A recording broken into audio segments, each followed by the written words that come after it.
we have this rise in depression, hopelessness, despair. These, Father John Ricardo talks about it in the Rescue Project about this is the first time in history the life expectancy is going down since World War I because we have so much of despair and lack of hope and suicidal ideation, all these problems that people are having a hard time, and that's correlated with the downfall of people going to church.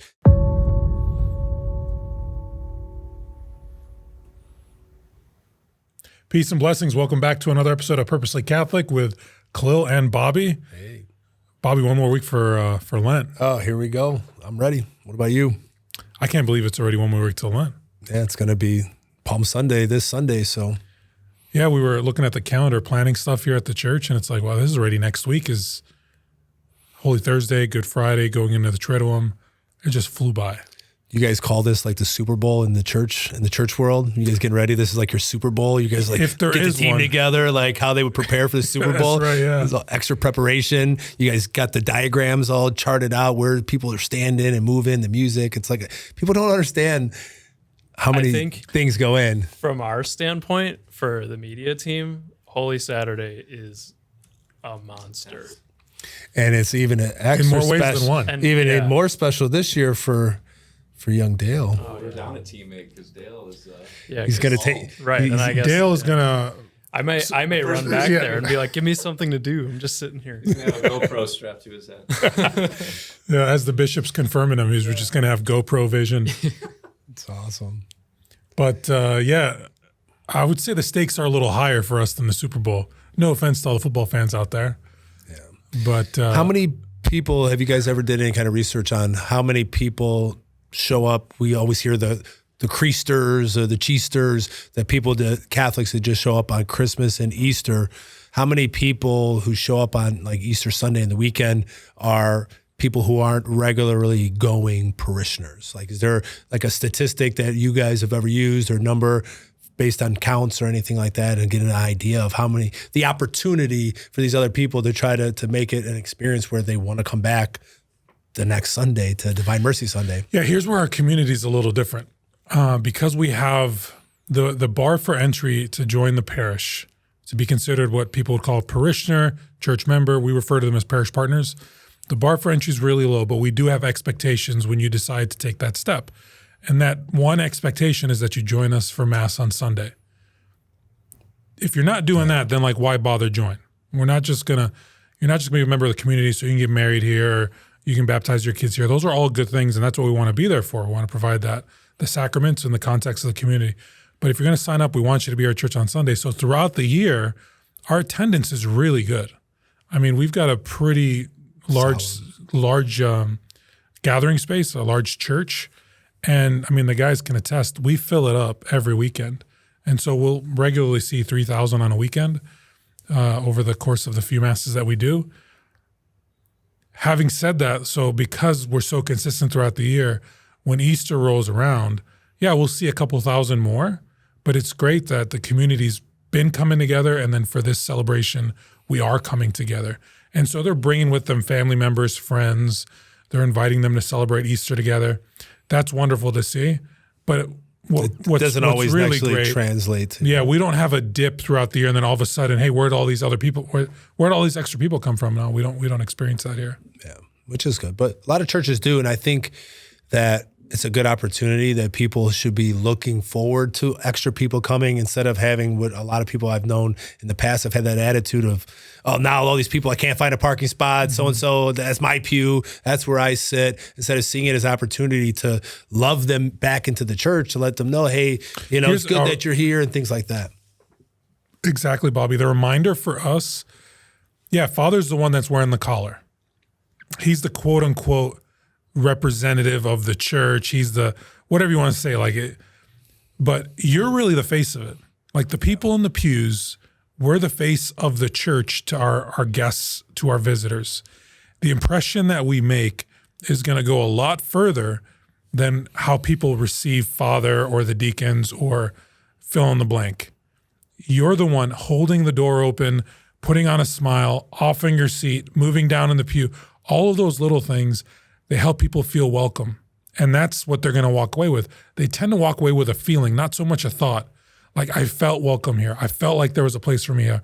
I feel like I want to go back. Those are the things that we want to make sure that we're speaking into and that living into. And the little things matter in those situations. They do. From being friendly to somebody who you don't know if this is the first time they've been in church in 15 years or 20 years or the first time ever that you just don't know. So you should always treat that person like they're Jesus. I mean, that's just the best thing. It's like, give up your seat, he tells us. To Father remind us, hey, don't just sit back and let them, get out of the pew. Let them, either you slide in or you get out and let them walk in and then you get in instead of them trying to climb over you. Like, those little things do matter. You know? One of the best analogies that I've heard, and it's good because it rings true.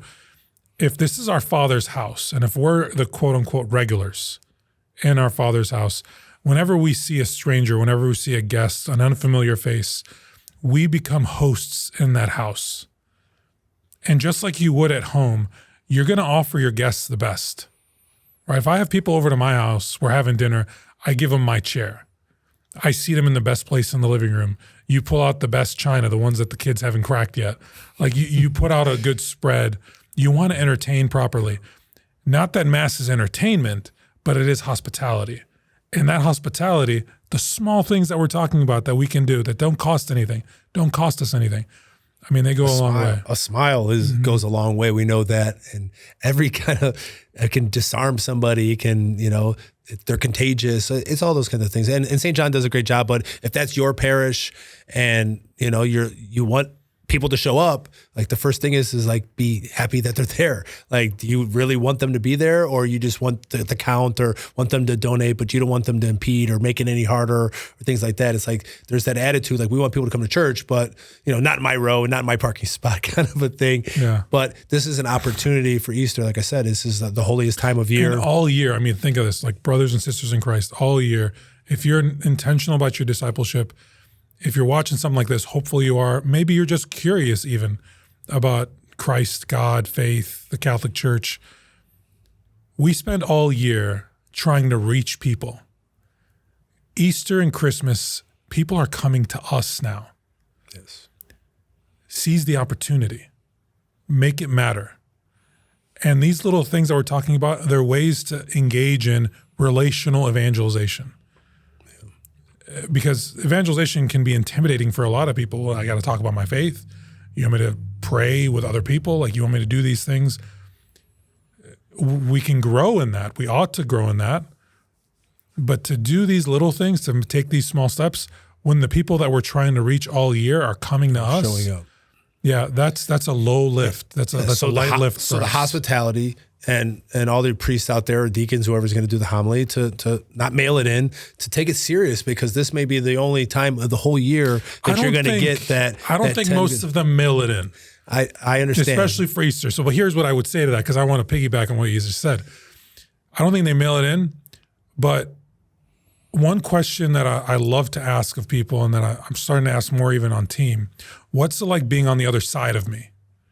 And so as a homilist, me as a layperson sitting in the pew, ask yourself, what's it like being on the other side of the homily? Looking for honest feedback. So as I'm crafting my homily, as I'm praying into it, as I'm reflecting, maybe even rehearsing on how I'm going to deliver it, what's it like being on the other side of this homily?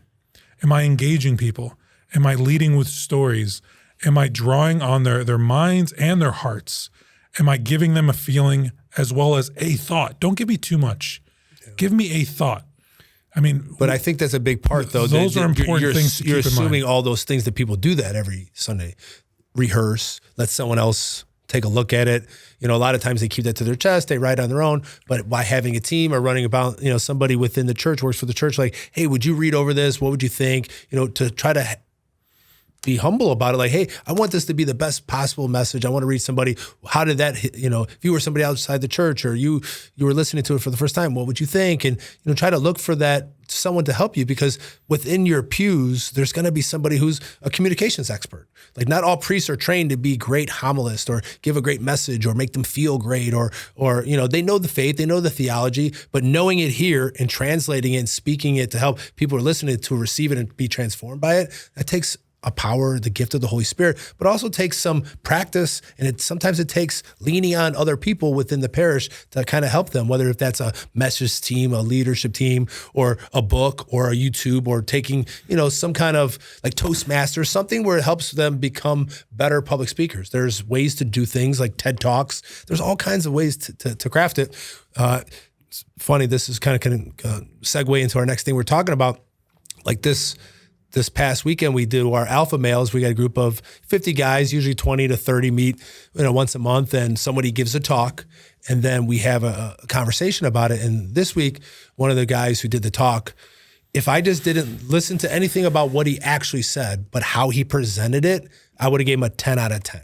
Like, I felt like he could give a TED Talk. That's how great he was. And he looked at his notes a couple times, but started how he delivered it, how he said his mannerisms, how his emotions, how he interacted with it. Like, those things don't come naturally to people. Some people, maybe it does, but it felt like he's been trained on how to do that. And I wasn't in his groups. I didn't really get to go deep into it. But then he also added the emotion, his personal, his vulnerability, the things about, he gave a talk on mental health, and especially with men, that, people who seek therapy, only 15% of men ever do. 85% who get therapy are women.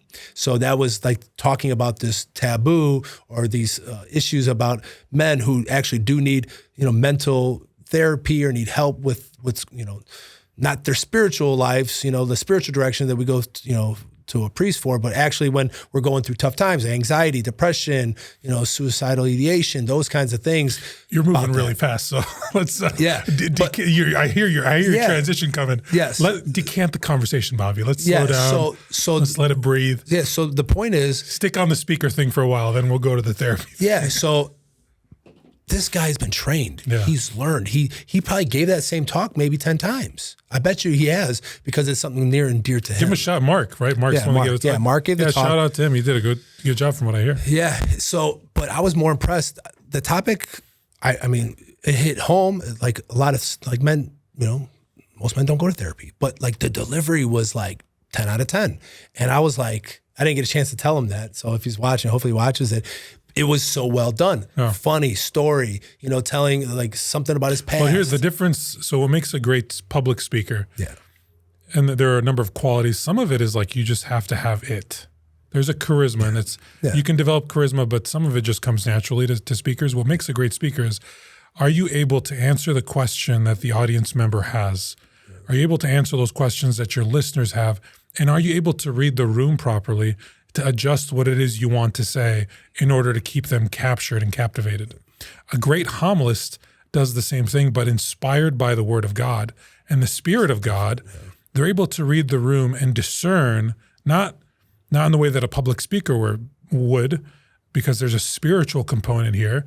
Are you able to discern the hearts of those that you're speaking to, and changing up your message, being so comfortable with your message, being so in tune with the Spirit that you're able to tailor the homily to the group that you're with. And so I'll regularly see this. We're blessed.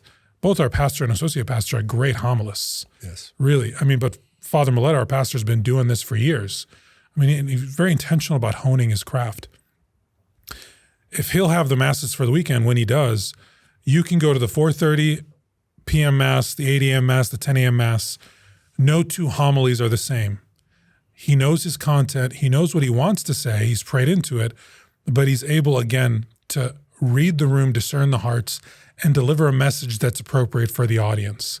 And that's what sets you apart, because now you're giving them the substance, but hopefully you're tugging at their hearts. And that's what great liturgy does.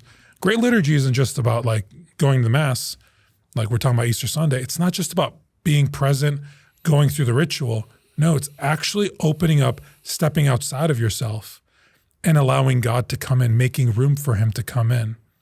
And that's what the homily can do. It can prime the pump of your heart to go into the liturgy of the Eucharist and say, come, Holy Spirit, come, Lord, I'm offering you my sacrifice, right, to prepare ourselves to receive in body, blood, soul, and divinity. Yeah, and be humble enough to adapt. Like if 4:30 Like, oh, that kind of fell flat.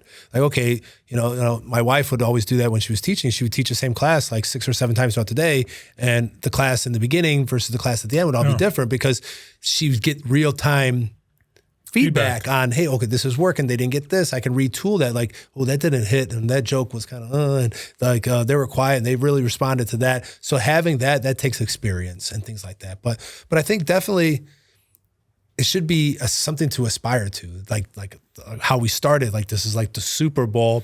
This is a big deal. A lot of people are going to come in. No pressure, everybody. But are you practicing it? Did you say it multiple times? Did you look into the mirror? Like those kinds of things. Like I heard the statistic one time that Rick Warren spends like 40 hours a week on a message. Like it's an hour talk. It's not a 10 or 15 minute, but he spends 40 hours on preparing a message, especially for something like Easter or Christmas. So it just shows you how much time, how much effort goes into actually crafting this. It isn't like he's reading it from the top of his head. And not just Rick Warren. I mean, you look at, we're so saturated in media, like good media that's produced a television show, a movie.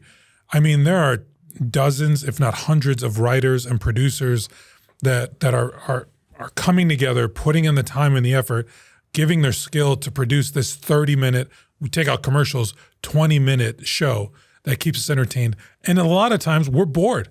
I mean, I can't tell you how many times it's not my own experience. Everybody does this. You sit on Netflix. I'm sitting there like scrolling through at night just to find something to keep me entertained for a little bit and veg out.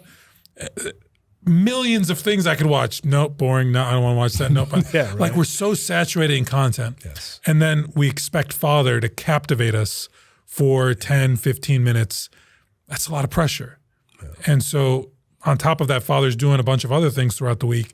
He doesn't have the luxury to spend 40 hours on a homily or a message. Yeah, but there's a balance between, I read the readings, I just kind of going to just wing it, versus 40 hours. There's somewhere in between a couple hours and 3 hours. Yeah, it's got to be intentionally done. Especially on the bigger ones, or if theming them out and things like that. I just think that there's, like I said, this is like the Super Bowl. You're going to get a lot of people who only come this time. It's like, why not make it the best? The music, the hospitality, getting the whole thing to be something where, like for me, I'm partial to this because that was my experience at a midnight mass, which was a Christmas. Most people either come at Christmas or Easter.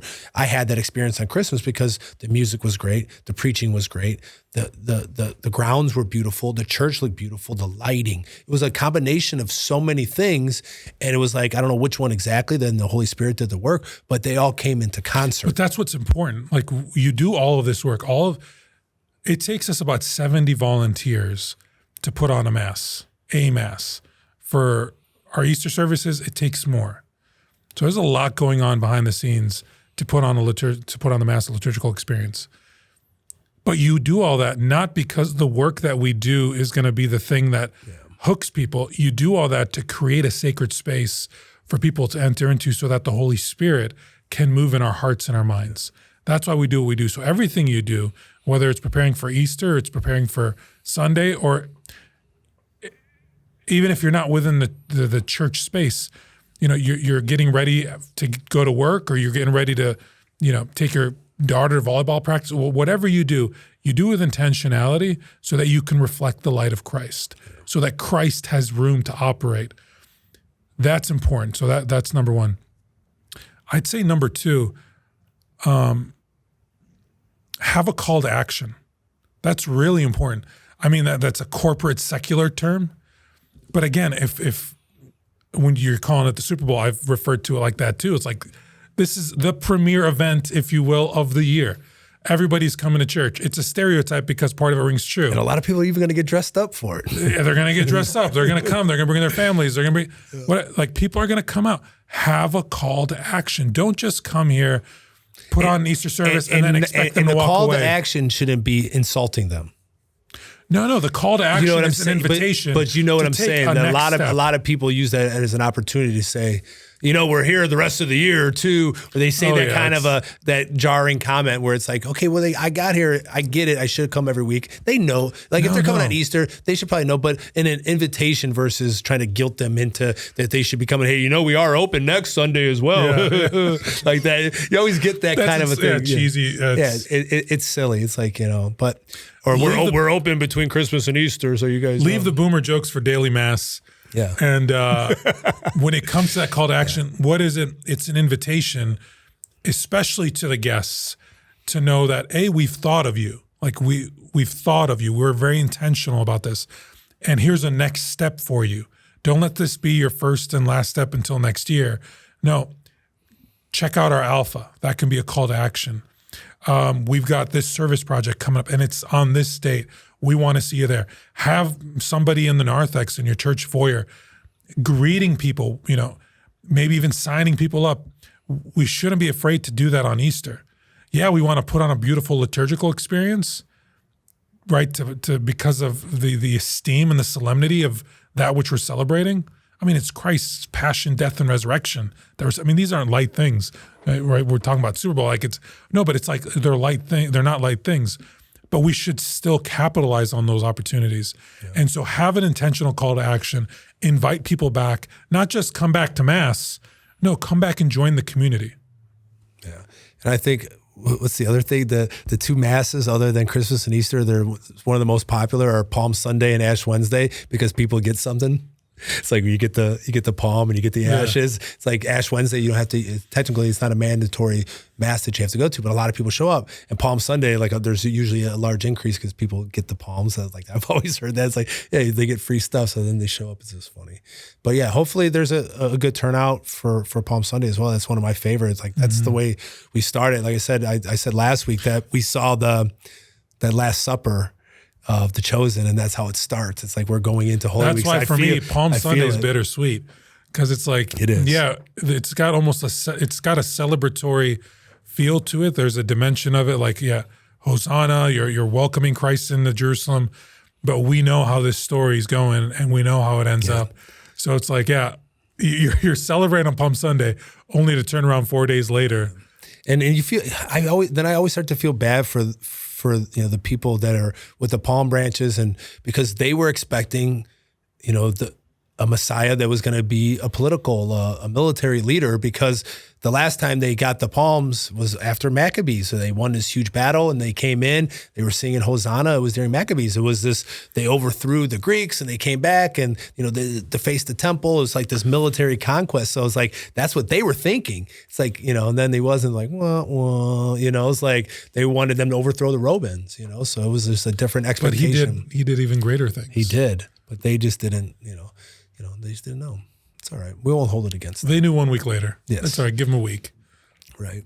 So you started going on Mark's talk. You talk about men's health. Yeah. Well, just mental health in general, but obviously it's a men's group, so we're talking to men of why men are so reluctant to, when they are having issues and having problems, to talk to somebody about it. A lot of times we do a good job of holding it in, and we see that women are the opposite. They're really quick to talk to another friend about their problems or go see a therapist. The statistics are bearing it out that 85% of people who go to therapy are women. So men just either bottle it up, and we know, that what can happen when we bottle things up, that this author I read, Jason Wilson, he wrote Real Men Cry and Battle Cry. He calls it emotional incarceration, that we end up letting those things out in sideways options like anger or lust or drinking or addictions, that anger, whatever that thing, the anxiety, the depression, we find ways of channeling it. It comes out in other ways if we don't get it out. I don't know if I agree 100%. I think some of it's necessary, but I think there is some downfalls that we have to be wary of as well. Mike, if you can get that clip ready from Chris Williamson's podcast. Was this a recent one? Yeah, it was a recent one with an author named, he was in London. Her name is Freya India.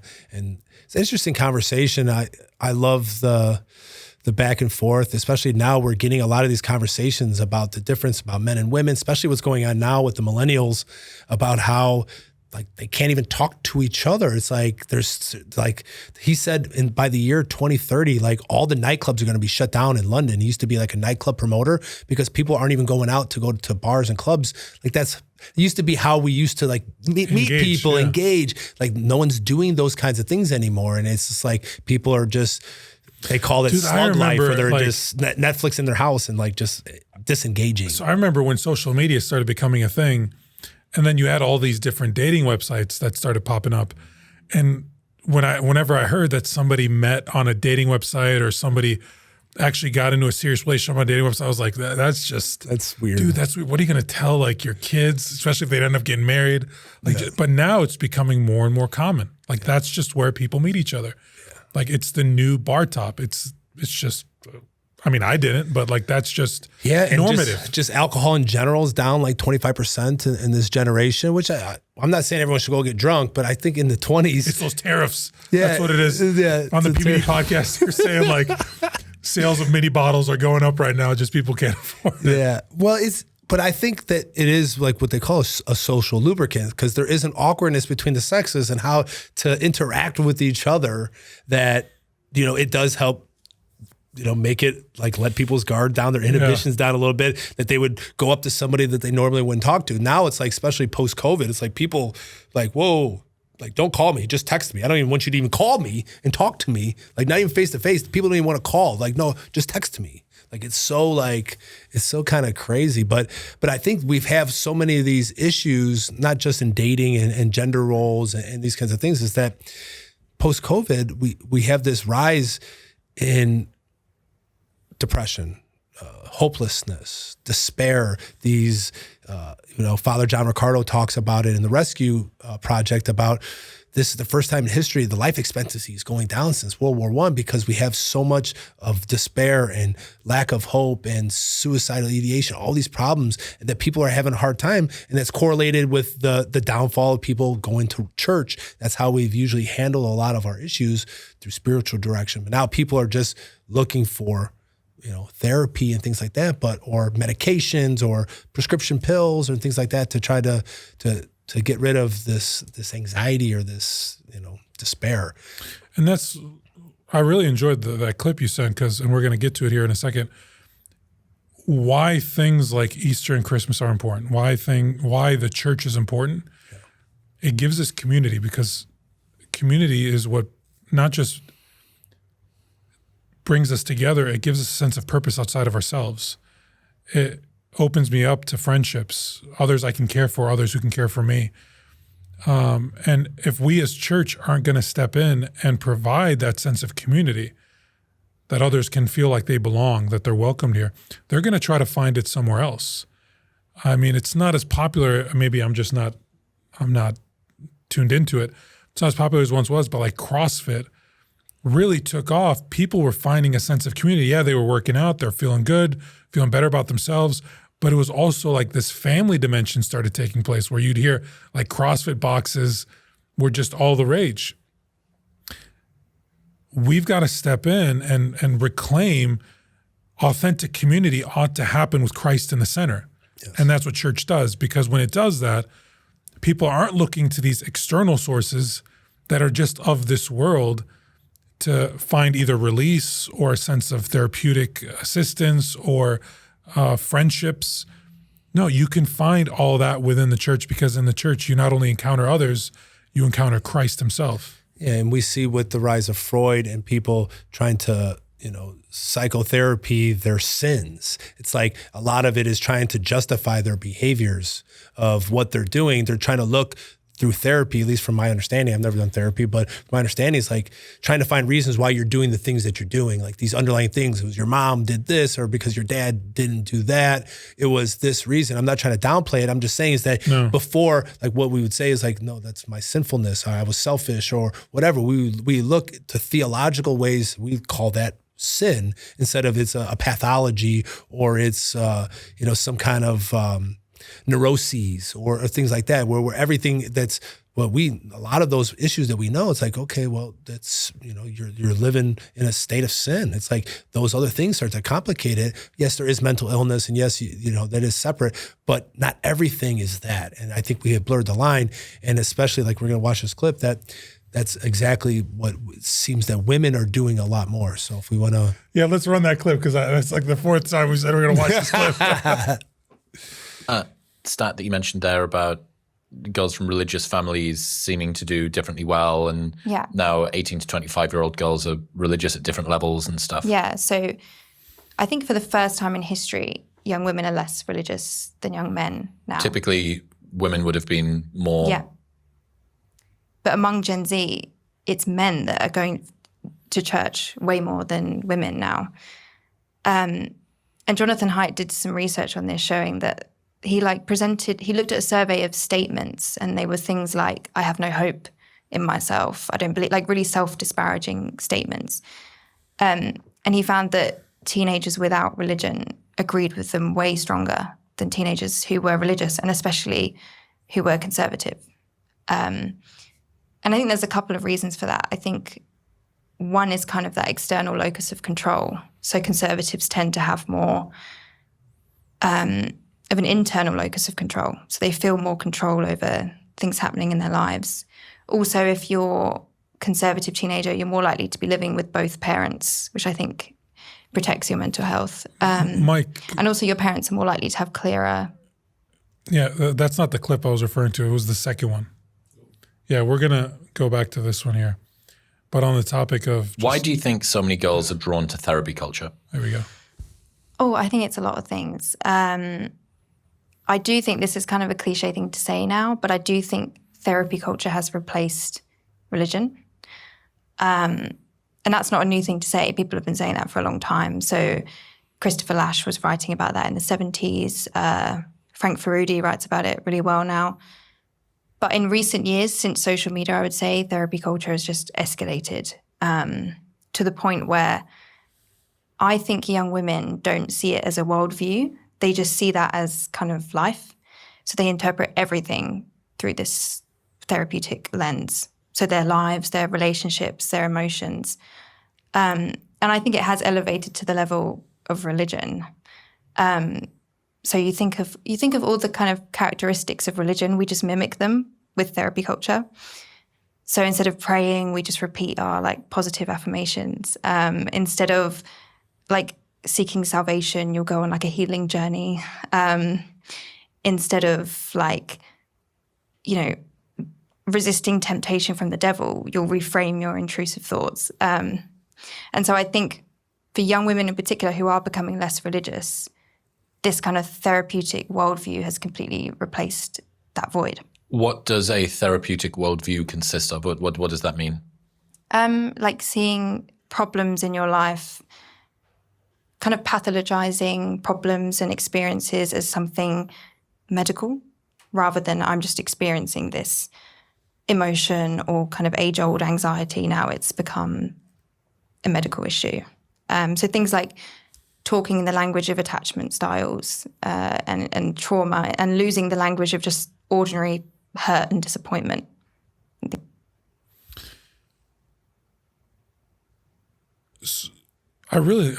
She did a great job just in that couple minutes there of capturing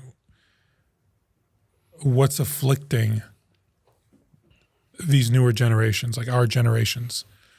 I couldn't help the first time that I watched it, I'm thinking about that Julia Roberts movie, Eat, Pray, Love, like going on a healing journey. I have not seen that. You admitted that out loud? Sadly, I've seen it. The only reason I watched is because she goes to Bali and that's where we honeymooned. So we were like, hey, cool. Yeah. Okay. But what I found interesting in that movie and like what she's talking about here, we're trying to spiritualize. A lot of people turn to Eastern philosophies, Eastern religions, because they give you the ability to form your own religion. You get to fashion your own God. And that's something that's always been with us, right? With no pushback on behavior modification or standards or judgment. I get to create God in my own image. And that's always been appealing to people. Even Moses leading the Israelites out of Egypt, he goes for a couple days and he's convening with God. Like, could you imagine your leader is literally convening with God? Yeah. You get bored and you make your own God. Like, that's the attention span of the person. So what she's describing there, it's not like a new phenomenon. No, it's deep-seated within us. We need something outside of ourselves that gives us purpose. But the things that we grasp for fail to do that, because those things that we construct by our own hands are finite. Yeah. They can't speak to that peace within us that's missing that only God can fill. Yeah. So the difficulties that she enumerates Like those are legitimate. And I never want to feel like we're talking down to anybody that's going through real hardship, or whether it's depression, whether it's just anxieties, whether it's trauma. Like that's difficult stuff to go through. Never belittling the traumas and the sufferings of others. But when you recognize and you put on a religious worldview, a Christian worldview, and you begin to see yourself and everyone around you within those lenses, I live in a fallen world. Like I live in a world that does produce anxiety. I live in a world where people aren't the best. I live in a world where I have failings and shortcomings myself. And honestly, we just have to accept that. Because if we're all just trying our best, to me, that gives me comfort. So even in the context of the closest relationship I have, right, my relationship with my wife, that's the closest relationship that I'll have, close second to my relationship with God. She's trying her best, but I know she's not perfect. I'm trying my best. She knows for sure I'm not perfect. But if we can accept each other on those terms and work together, we become better as a result. I don't need therapy because of that. Yeah. So it's really important to keep in mind. Don't create your own God, but seek the God which you long for. Yeah, I think part of the issue to what she was saying is that what I see this a lot with a lot of people is that they're taking things that are happening to them and wanting to make it like a diagnosis, and then taking that diagnosis of creating that as their identity. Because then we can use the diagnosis as a crutch. And not only it goes farther, it becomes their identity. Yeah, like I'm this person. Like I identify with I'm a depressive. Whatever that thing is like then they identify with it. It's like such a point to where it's like, no, your identity is in Christ. It's in you're a child. My identity is that I'm made in God's image and likeness. Yes. And instead of there's something issue that I'm going through, that's selling yourself short. Every person's identity, mine and yours, is rooted in the fact that I'm made in God's image and likeness. He who is inexhaustible. And so there's a depth to me that I will never grasp, that I'll always be in holy contention with, because I'm a mystery even to myself. And that's the best work we can do. That's where all this like self-help stuff comes out of, trying to understand yourself and self-diagnose yourself and trying to treat yourself. Again, that could be good. Like if it's done healthy, that can be good. Keeping in mind, I'm not just body, I'm not just psyche, I'm soul. Yes. So like, what am I doing to tend to my soul? Yeah, and I think a lot of the issue is too, there are mixed results. Like there are good therapists, there are good things that come from it, but especially with children, we have to be careful with it. I read that book, Bad Therapy with Abigail Schreier, and it talks about children and therapy, and especially what kids don't have a way to push back. It's like they're just whatever is being unloaded on them. They're just gonna take it, and And a lot of what we call negative emotion that's what most people go to therapy for, is negative emotion, whether that's anxiety or depression are the two most, common that people use. And there's no difference, and the saints got this right. There's no difference of thinking about ourselves and negative emotion. That they're literally connected to ourselves. That's why the saints always say, like Blessed Carlos Acutis says, is that when I look inside myself, I get depressed. When I look at God, I feel joy. It's like conversion is just a moving of your eyes. That's why they always say, love others, then love yourself. But if we're always worrying about ourselves and how I feel and what's this doing to me, the best way to get out of those funks, they always say, well, get out and do something. Go help somebody else. You wanna get out of your depression, then go help somebody else. Then you'll feel better instantly. It's like, because if we just ruminate, that's the word, what ends up happening is people who are depressed, for the most part, are stuck in something that has happened in the past. But as Catholics, we know that to trust that to God's mercy. That's what we say. And anxiety is focusing too much on the future, about what could possibly happen. But God tells us, don't worry about what's going to future. You don't know. God's in charge. If I'm trying to control what's going to happen, I'm freaking out about it before it even happens. We're supposed to trust that to God's divine providence. So where the saints always tell us to live is not in the past. Trust that to God's mercy, and the future, trust in God and hope in his providence, that even if it doesn't work out the way that you want it to, that it's still all good. God said he can bring good out of those situations. That's why all the saints live in the present. That's where it's called a gift. That's a present, you know? So it's like, it's harder, easier said than done, but it's trying to figure that out. Depression a couple times. So like even just on the point of depression. But there are some chronically, obviously people have mental even on the point of imbalances. depression, like therapy can be good. Like it's a tool because we are body, mind, and soul. Like that's who we are. That's how God's created us. And so do physical things. Work your body. Not a disconnection between the two. No, you have to live integrated in harmony with yourself. Do physical things, work your body, you'll feel a lot better. Do things that stimulate your mind and that push you constantly, regularly, right? Exercise that. Don't live life on cruise control. Do things that feed your soul. Yeah. Because we don't see our soul, it's intangible, it tends to fall last on the list for most people, right? They care for those things that they can see, the results that I can measure and quantify. No, your soul has just as much, the health of your soul has just as much merit and weight on our whole person as the other two components. So what are you doing for your soul?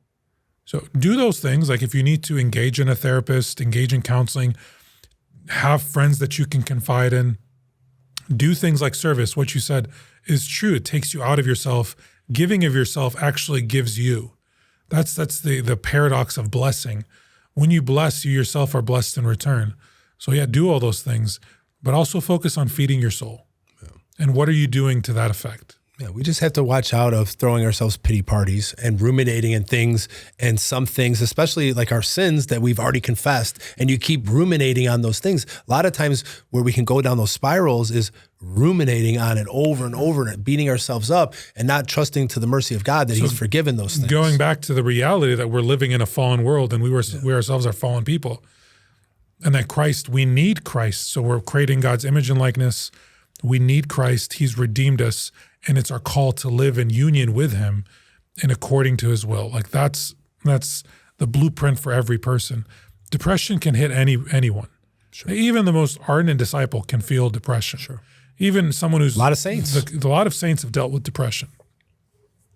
But when you go through things with Christ carrying that cross together versus you carrying your cross alone, it gives you a renewed strength and perspective.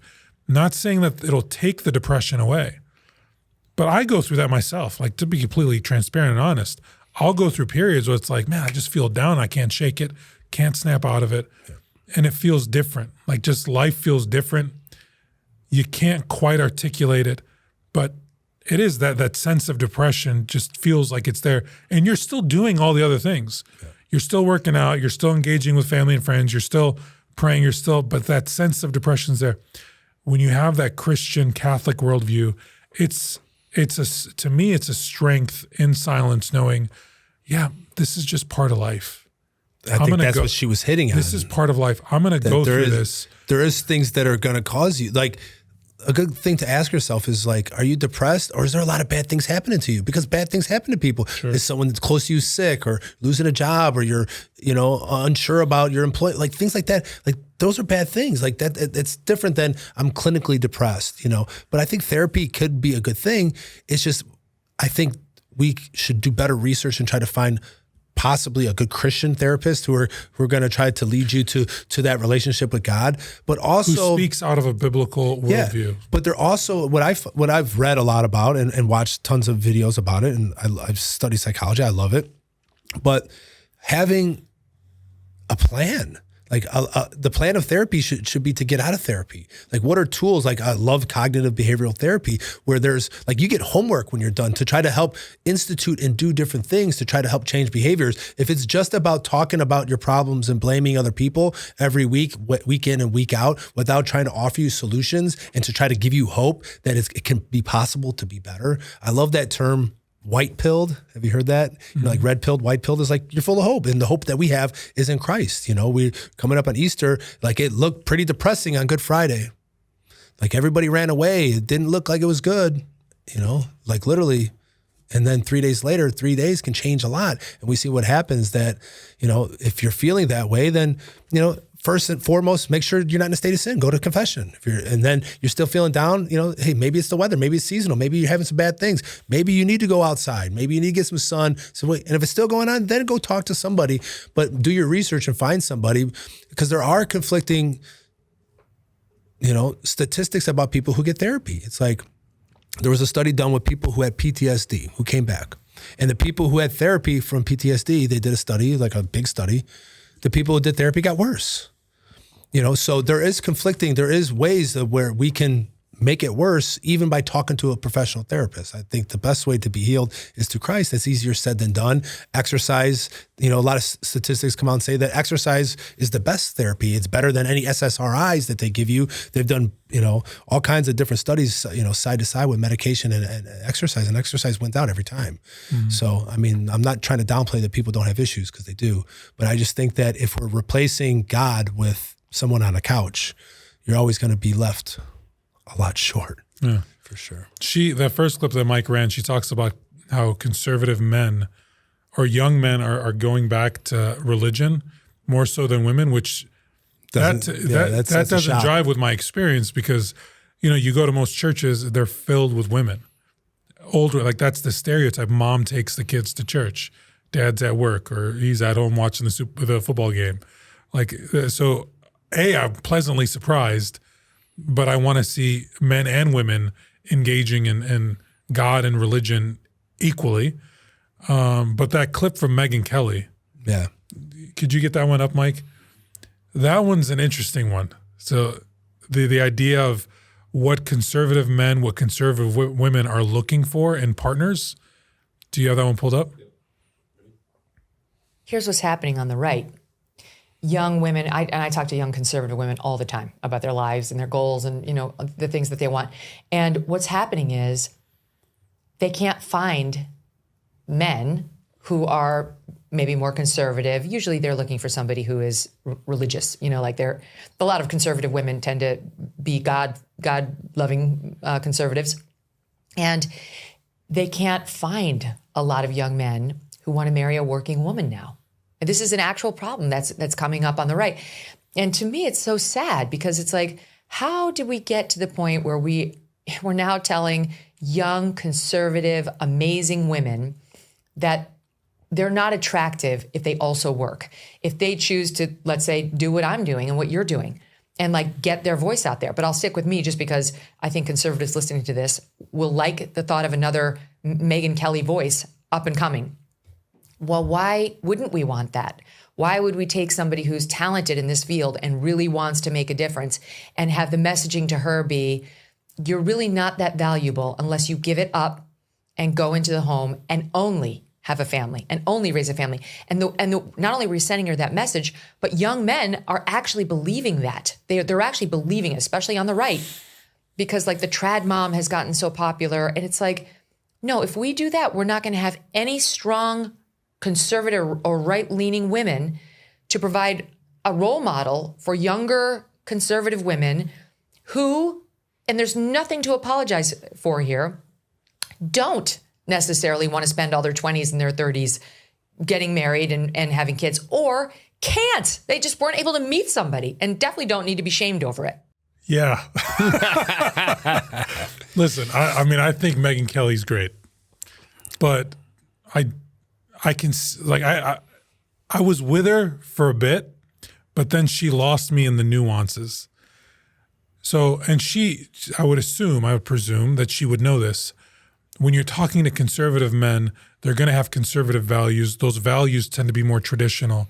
And so they're looking for a partner who doesn't, it's not that we don't want partners who don't have aspirations. My wife works. It's not that we don't want to have a partner who's ambitious, but eventually you want to be able to look at your partner and say, would you become my wife? And would you become the mother of my children? And you want that person who's going to be there to help raise the kids. And so those are the things that I think conservative men are attracted to. Well, especially because we see what has led to that. And my wife obviously works, and she works a ton. But if you gave her a choice, hey, you can stay home with the kids and raise the kids, she would choose wanting to do that. It's just unfortunately the way the economy's set up, you need two incomes basically to do anything now. Everything's so expensive that the middle class has been left behind, that you need two full-time incomes. What used to be our parents, this trad lifestyle from the 50s where just dad had to work and mom could stay home. But we see what is the sexual revolution has wrought. It's like we have, a lot of issues as far as, mom's not going to be with the kids. And a lot of people don't have the luxury of having grandma and grandpa to help take care of the kids when mom has to go to work and dad has to go to work. So what happens? You bring your kids to daycare. Okay, well, that's not the same as raising it in a loving, caring family that they love you. That's a big problem in that first, especially those formative years. You get FMLA, you get 12 weeks, and then boom, slam the kids with someone else, and you're back to work, and you're still breastfeeding or just jamming formula. It's not ideal. An ideal situation is to spend that first year with the child, if at all possible. The studies bear that out. It's just that attachment to the children, to the mother, is a big part. Like, men can help out and they're there, and I helped out a lot, but that connection, obviously feeding and all those kinds of things, it's important. Things, and again, that's ideal, though, obviously. Megyn Kelly, just again, she's Catholic. She's Catholic. She's got some brilliant positions.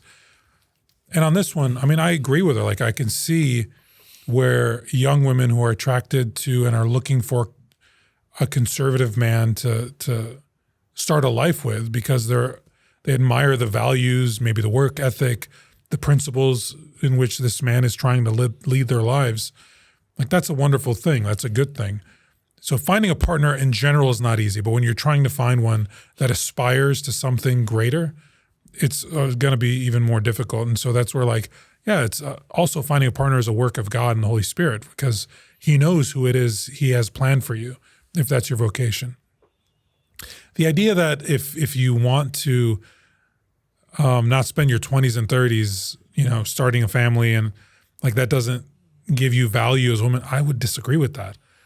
No, you have value purely in who you are as a daughter of God. In that you have value. And are you trying to live according to his will? If you have aspirations, that's a beautiful thing. And pray that God finds you a partner who's going to appreciate that, and you guys can work through that together, starting up a family, establishing a household together. So I don't think values is in any way assigned or allotted based on the person's aspirations. And the other comment she said about having conservative women to look up to, yes, I guess the perspective that she's taking is because she's very public. She's a public figure that women can look up to. But I think if more women took up the role and the mantle of being, and not ashamed of being, housemakers, of taking care of their husbands and taking care of their children, taking care of their homes, that's a wonderful role model to look up to.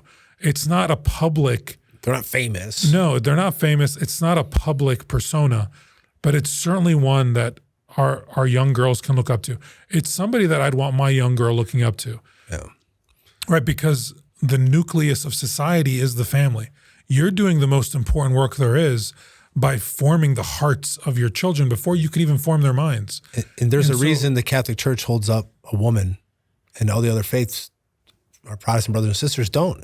And Mary gives us the example. What does it look like to be a perfect woman? Who's a wife and a mother? She didn't work a job, but I'm saying that's ideal. But I don't know any conservative men are like, no, stay in the kitchen. You're not going to work. That isn't a thing. I think she's genuinely authentic. I think she's overblowing that this is a thing. I think that if you're going to find it's difficult to find a good guy. I think maybe that's what these are. And I feel bad for them. Yeah, they're not going to find. But on the opposite side, I talk to a lot of young men who are like, I can't find the right girl. I can't find a girl whose values align with my values.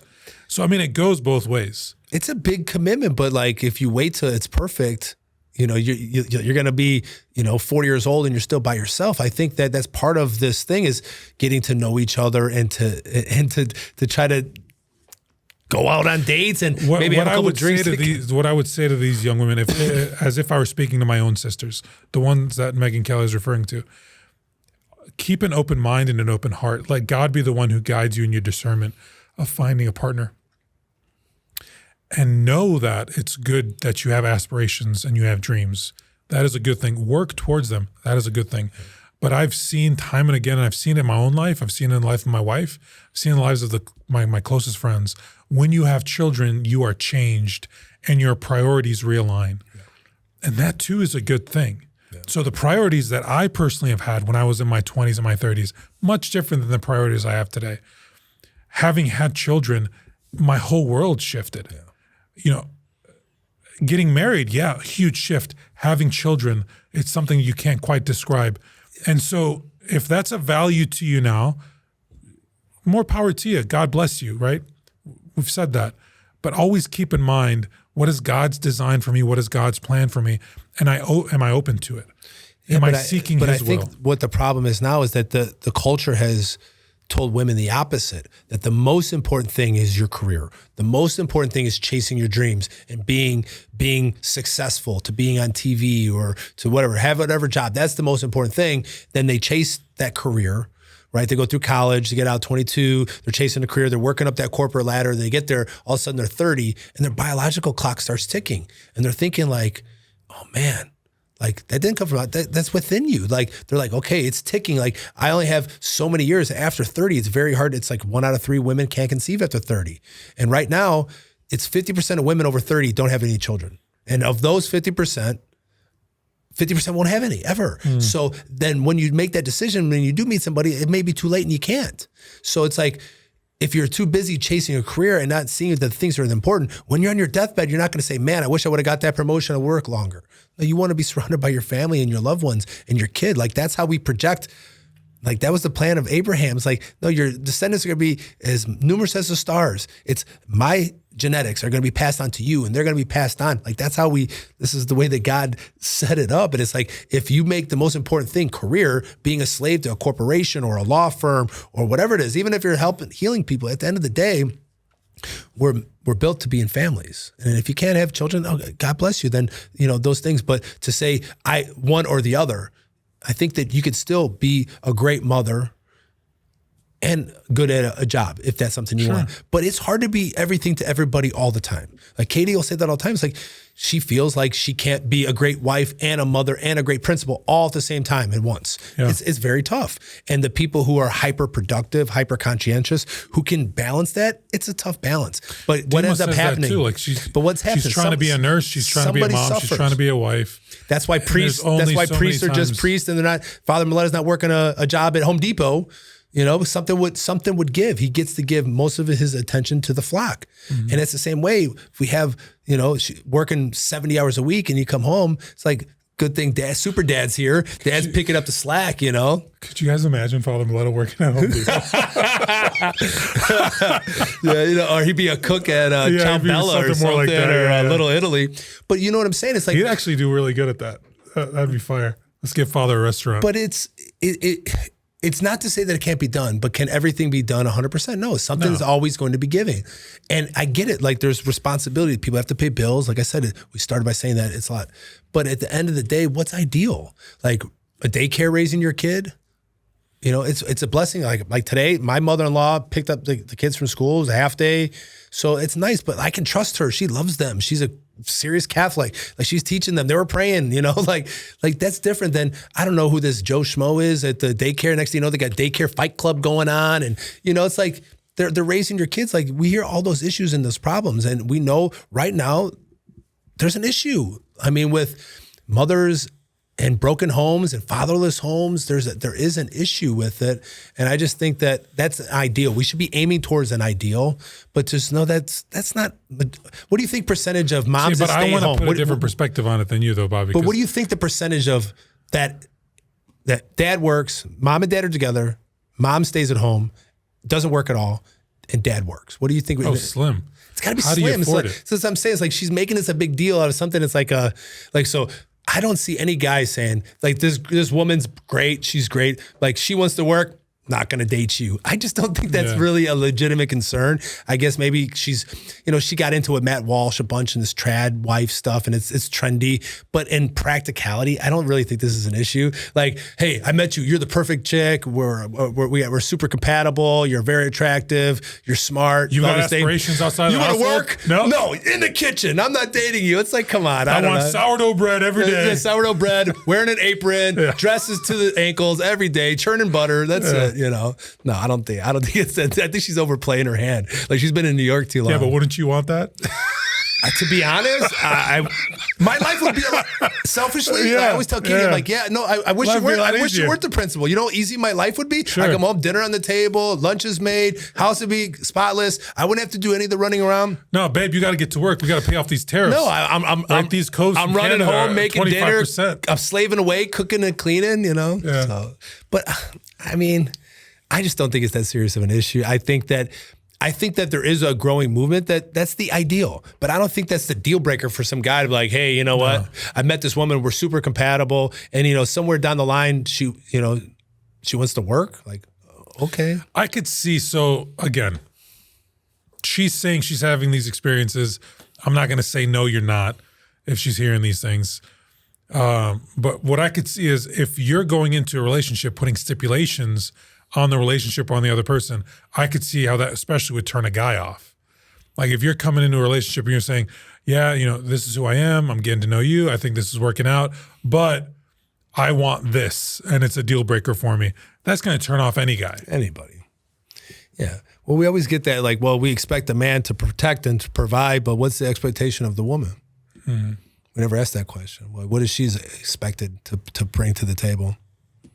What is she expected since you posed the question? I mean, I brought that up to Katie the other day, and she's like, "What do you mean? What am I supposed to do?" I'm like, "Well, it's a great impression of Katie." By the way.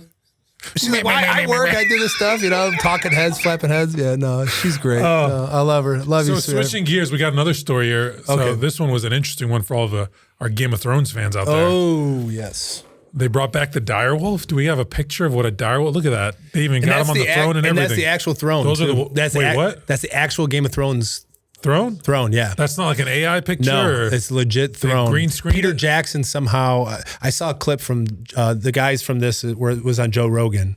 So those are the direwolves. Yeah, there's 3 of them now though. And they put them on a Game of Thrones. Peter Jackson. On the throne. Peter Jackson somehow involved with this company who used. The direwolf's been gone for 10,000 years, and they helped use, we've all seen Jurassic Park where they take a fossil with some of the DNA and they use now the CRISPR. Are you kidding me? They extract the mosquito and all that from stuff? the amber. Yeah. Well, they use CRISPR, which is like gene editing and stuff like that.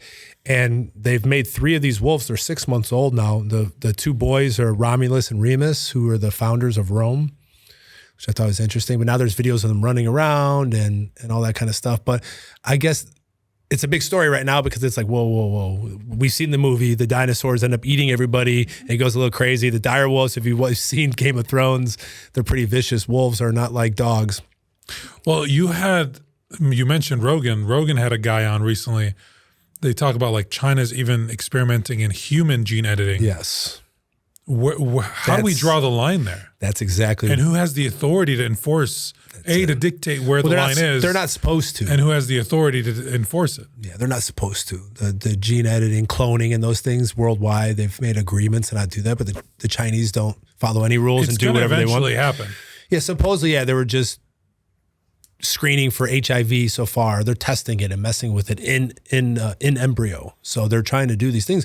So what's next? Super soldiers, and they're going to be doing all this stuff. Obviously, they're playing God, and it's one of those things where there's definitely needs to be some. If we don't already have that, if that already doesn't exist.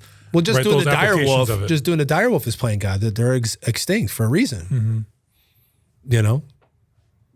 They're playing God. They're taking genes and they're splicing them and they're doing, China has also been, making chimeras where they're taking and splicing 2 different animals and putting them together. I've also seen those movies, Godzilla and some of these other ones, That's where the voice of the church is so important because no other institution has the ability. And that's where, the moral voice of the church to be able to speak into these issues is really important. Yeah, because what's going to happen is, especially in China, they're already, using the Uyghurs and extracting organs. So why not just clone a person? It's not really a person. Does it really have a soul? And then we're just going to harvest organs for people who need organs.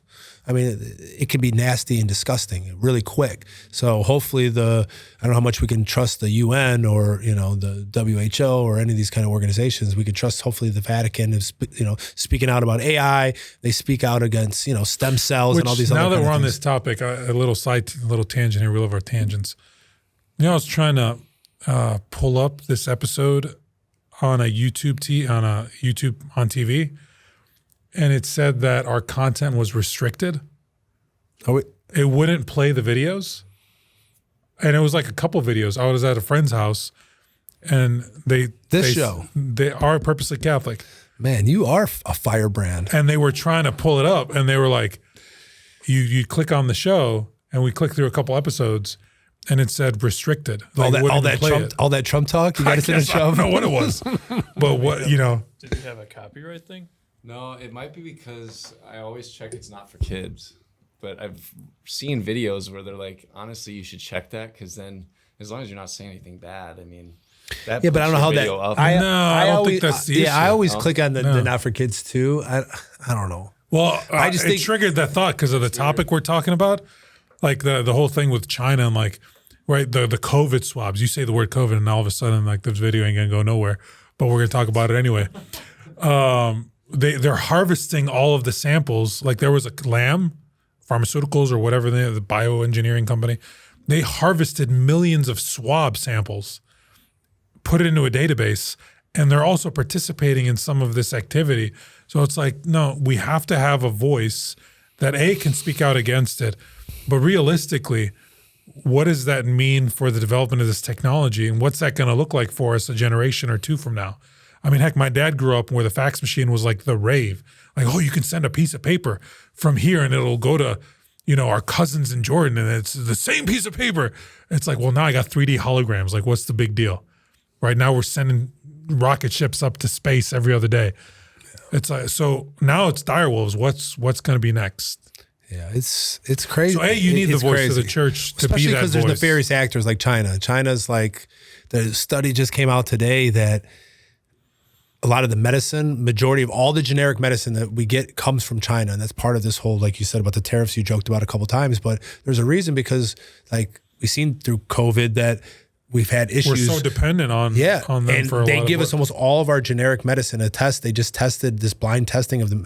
13% of it was faulty. It had carcinogen, arsenic, and other things in it. It wasn't even it wasn't made in a sanitary lab. Like there's all kinds of problems, not just in China, but in India and a couple other places. It's like, so not only do they not have the same standards, but they don't care.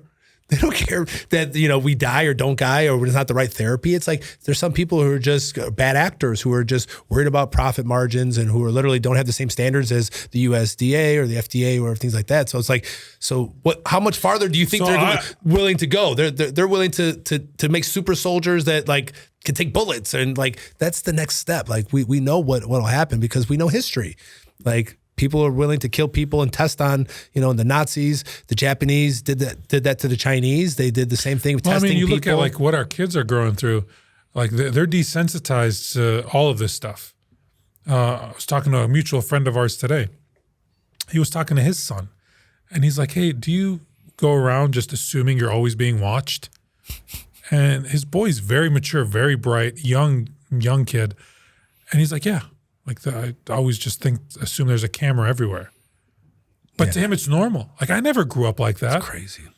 I mean, I grew up. I forgot. We grew up before cell phones. Before I forgot what the stat is about how many times you're on camera a day. It's something crazy. Like we're always mic'd. Like 74 times a day. You're like on a different camera, like throughout the day. It's like insane. Like today, I was in the alley at work. Like everyone's got them on their alley. Like they put a camera up in my gym now. So now, I'm working out at work in the gym. Flexing to the camera. Check that out. How'd you like that rep?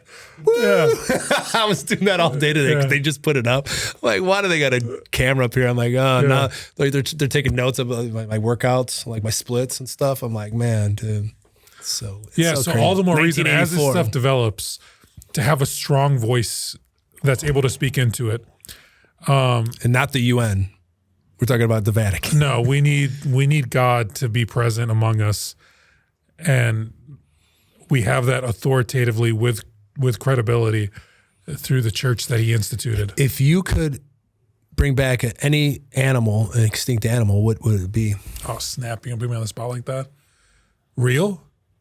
Could be, no. I mean, how do you bring back a fake one? What, a unicorn? You just said they're piecing together stuff. Yeah. Can they make me something? Well, something that would be like, I was kind of going from like dinosaurs. No, I'm not trying to bring back dinosaurs. No, not even like They're gone for a reason. The Stegosaurus, the one they look kind of dopey. I don't know if they. No, I'm not one of those Christians that believe that Adam and Eve walked with dinosaurs. No, that's not my. Not your jam. That's not my Christianity. You don't go to the museum, museum and look at the T-Rex Sue and say, like, I don't know about you. No, it's not like Adam had a pet Tyrannosaurus. No, not like Flintstones. Not like the Flintstones. Yeah, what was that dinosaur? Dino? Yeah, Dino. Yeah. No, that's not why. Do you have one in mind? No, I was just thinking about the woolly mammoth. Well, that'd be kind of cool. Just regular elephants don't do it for you? No, I want a furry one. Like they look kind of weird. They look cold with their skin, like it's all rough, and it's like put some hair on that thing, like Empire Strikes Back, like a tauntaun, like they need some more hair. It look weird. It gets too cold one day. Bobby's just inside his woolly mammoth in the backyard. Or saber-tooth tiger. Our tigers aren't tough enough. What's your deal? All these things trying to kill you, bro. We did watch Mufasa. We domesticated wolves for a reason. I fell asleep during Mufasa. I'm sure you watched it. I haven't, no. No? Such a Disney dork and you haven't watched it yet? I can't say that I have. You guys, I don't have any time. No hate mail on the Disney stuff, please. No hate mail.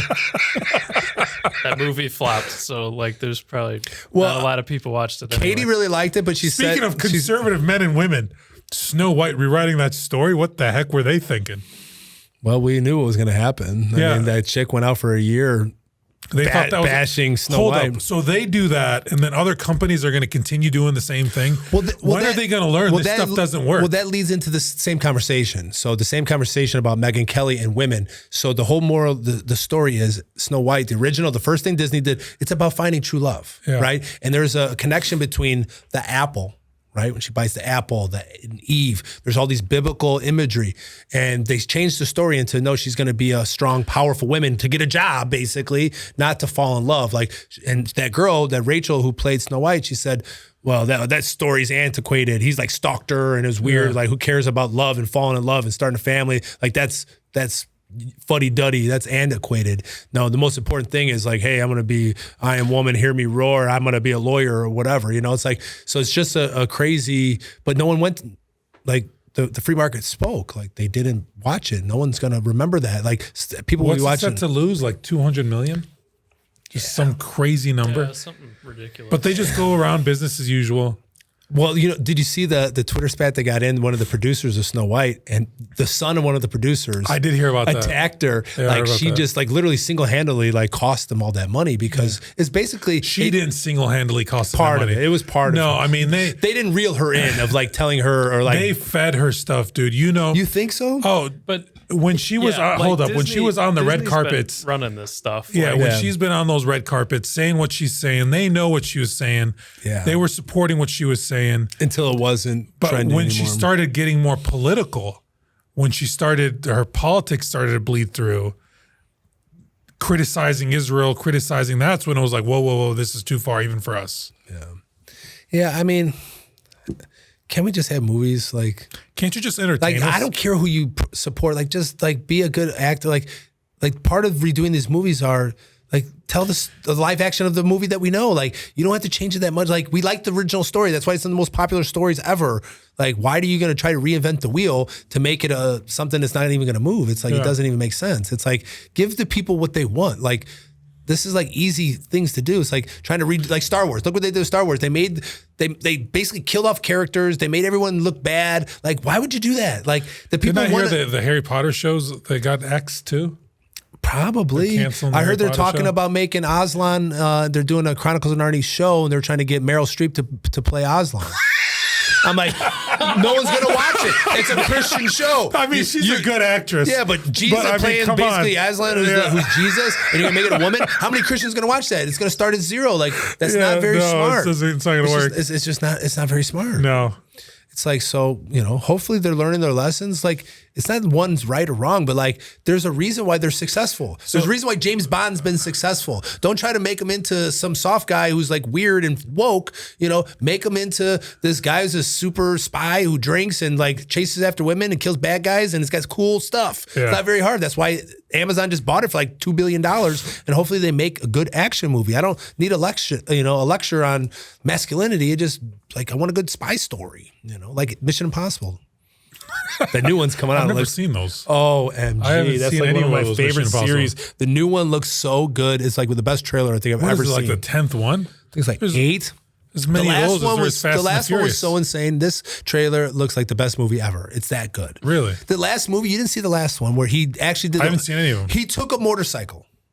I'm not exaggerating. Did you see the stunt? He he jumped off a cliff. ramp, off a cliff, on an actual motorcycle. He did it twice, and then he parachuted off, like into a cliff. He's insane. That's just a person. Tuesday for Yeah, me, bro. so Tom Cruise does all those stunts. Yeah, he does So, all like, his own stunts. They always put it in the trailer. Like the trailer shot is like the one they took a plane took off and Yes. he's like on it. Yeah. That's real. Like It's he real. actually He flies the actual planes, like That's jets impressive. and stuff. Yeah, he's like legit. Like in this new Yeah, one, he's like Top underwater Gun. for like he holds his breath like 4 minutes or something crazy for real. Like he almost died. And Wasn't he? it's crazy. They videoed him on top of the Burj Khalifa. Yeah, he's Just one of the sitting only. there, no he's harness like with one of him? the only like 4 people to do it. Something like that. Crazy. Wasn't Will Smith one of them? Yeah. Mr. Beast was up on the Burj Khalifa. Yeah. Can you green screen me in there, bro? Because second story at the mall gets me the jitters. Oh, So we covered a lot today. we did We covered a lot. a lot of controversial type stuff. We didn't mean it to be that way, but more of just No, get people never. to see if you need help, go seek help. But first and foremost, make sure you're in a state of grace and go to confession, especially going up to this time for Palm Sunday and Easter. Have a clean soul. Be ready to receive the Lord in an innocent, most clean possible way that you can, and then go from there. You know. Yeah. Yeah. And everything that we say, we get impassioned, but always said, hopefully with love. We're just trying to be your brothers here on this journey we call life. Yes, very much so. And All right. and don't forget to get those palms and make them into nice crosses and put them somewhere visible, like at work or somewhere. Those are nice like things to people to. They always ask me. Good I have 'em conversation up. starters. Good conversation starters for Yeah. sure. To get them blessed. They're already blessed. So Well, so praise don't, God. So don't just throw them in the garbage. You got to burn No, them. you can bring them back to church. Bring them back to church. Burn them. Yeah. But do not just throw them in the garbage. Thanks for tuning in. As always, we'd appreciate if you enjoyed the episode, leave us a comment and like, share, subscribe, follow, all that fun stuff. Purposely Catholic on YouTube and on Instagram. PurposelyCatholic.com. Take care. God bless.